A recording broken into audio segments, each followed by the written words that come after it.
Fala, meu povo! A segunda temporada do Porta-Vozes demorou, mas chegou. Aproveita que a gente está no primeiro vídeo, corre lá e se você não se inscreveu no canal, já se inscreve e não deixe de ativar o sininho para você receber as notificações para os próximos vídeos, tá bom? Agora roda a vinheta que o Porta-Vozes tá na área. Tá com vontade de falar isso?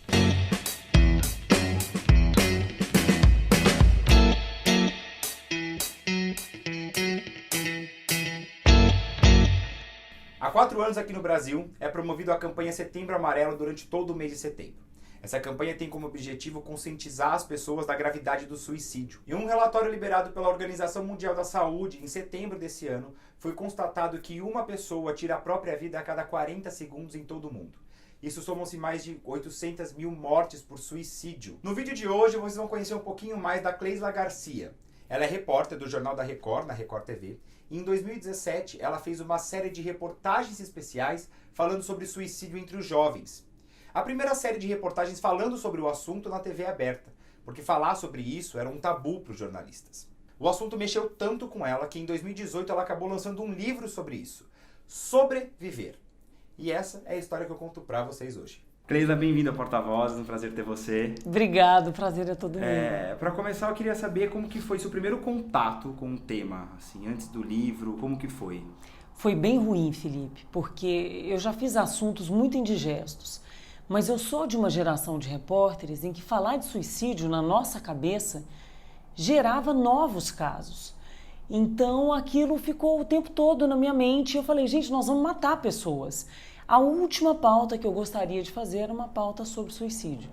Mas à medida que eu fui estudando, que eu fui vendo como a produção foi elaborando essa série, né? Porque foi a primeira série sobre esse assunto em TV aberta do país, com 1 hora de produção. E foi uma série bem bolada no sentido da prevenção. Então, assim, antes de começar, eles foram atrás de especialistas, eles foram atrás de cartilhas e manuais. A série, ela tinha uma intenção que não era a audiência. Ela queria ser uma série que fosse uma série que esclarecesse. Porque normalmente a gente pensa, nossa, mas será que isso é um tema que vai ganhar interesse público? E realmente não era num primeiro momento. Então eu achei bonita a forma com que o trabalho foi desenvolvido. E isso me animou um pouco mais a ter acesso aos números.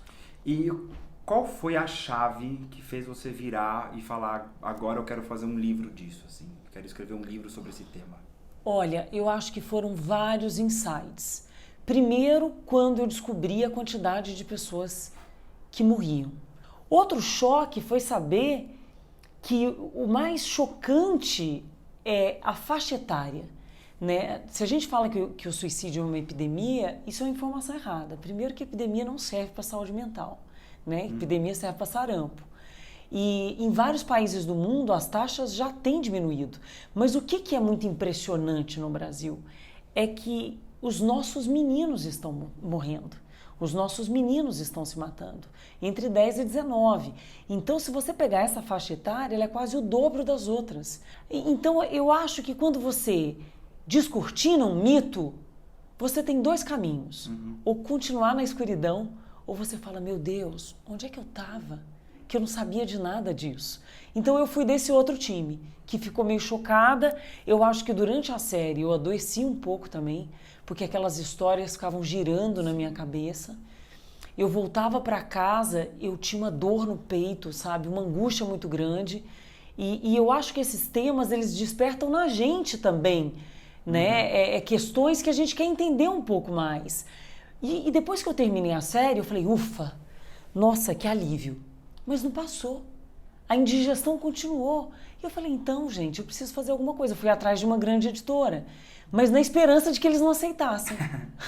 E eles aceitaram. Eu tenho meus 2 primos, né? Foi o caso mais presente na nossa vida.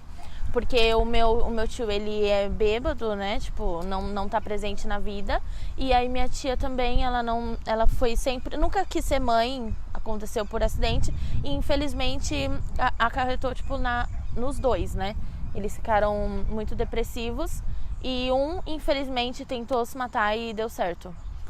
Conseguiu. E como que foi lidar com isso, assim, com a notícia, esse caso de suicídio dentro da família? Como que repercutiu isso? Sinceramente, eu me senti um pouco culpada, porque estava dentro de casa e a gente não conseguia tipo, a gente não viu. Aconteceu tudo rápido, a gente achava que eles estavam bem, sabe?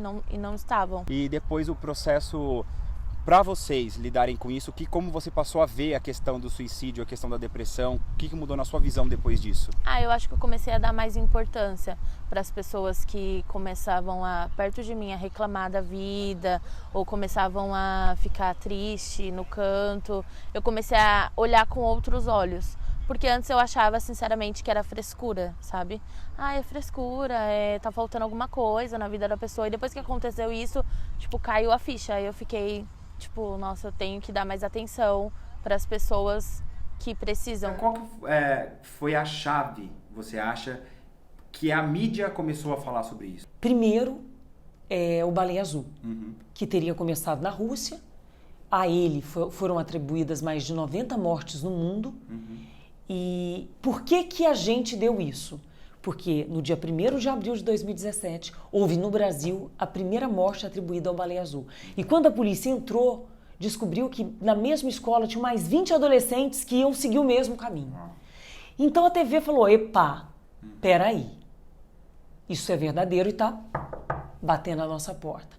O outro fenômeno foi 30 Reasons, que usou do fato de ser dramaturgia, porque se fosse documentário não podia, se fosse jornalismo não podia. Mas, nos vídeos, no último capítulo, Hannah Baker recorre a um método, bota o passo a passo do método em super close, ou seja, 30 Reasons descumpriu todas as dicas e recomendações mundiais de prevenção do suicídio. Quando o 30 Reasons saiu, ele fez um favor, que foi levar esse assunto para dentro das famílias, no mundo inteiro, inclusive no Brasil. Ele foi assistido por crianças que não poderiam assistir, mas eles assistiram. Porque eles já estavam vendo, Felipe, coisas muito piores na Deep Net. Se você não fala com seu filho, ele vai procurar. E aí ele vai achar grupos macabros. Mas o que nós não podemos negar é que no mês seguinte, e isso na época a gente não sabia, agora a gente já sabe, no mês seguinte a 30 Reasons nos Estados Unidos, o número de mortes aumentou 30%. No mês seguinte, comparado aos outros anos. É muito.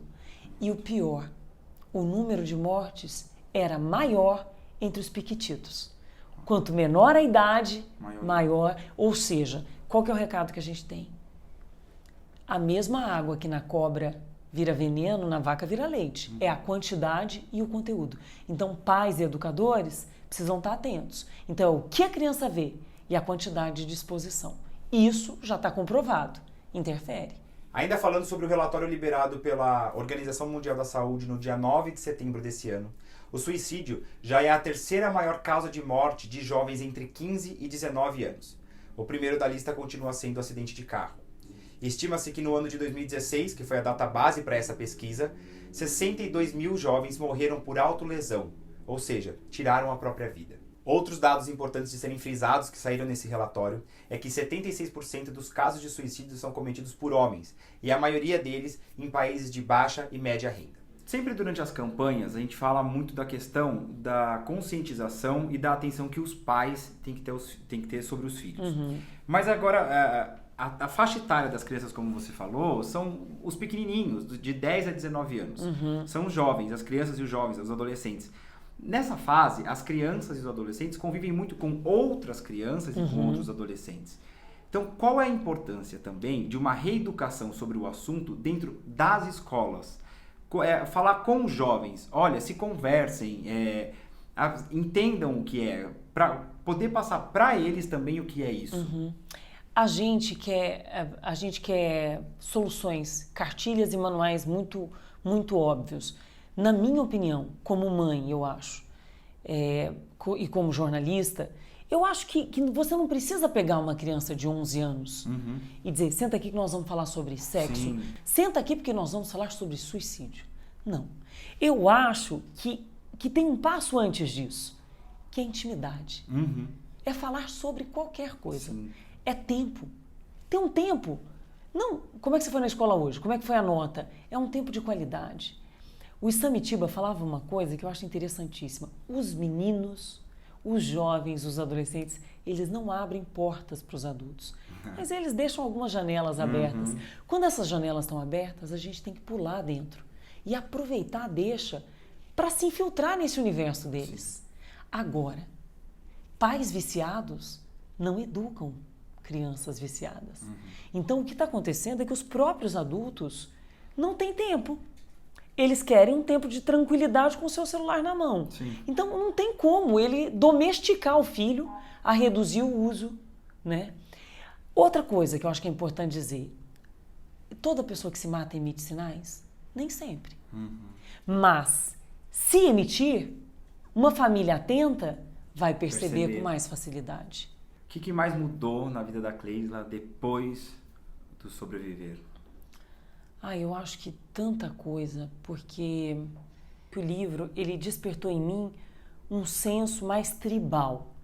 Tribal no sentido de comunidade, de saber que nós somos indivíduos interligados. Eu acho que antes do livro, eu olhava muito para o meu próprio umbigo. Talvez ainda olhe, mas eu já olho com vergonha, entendeu? Então eu olho, mas eu falo, poxa, mas eu sou um grão.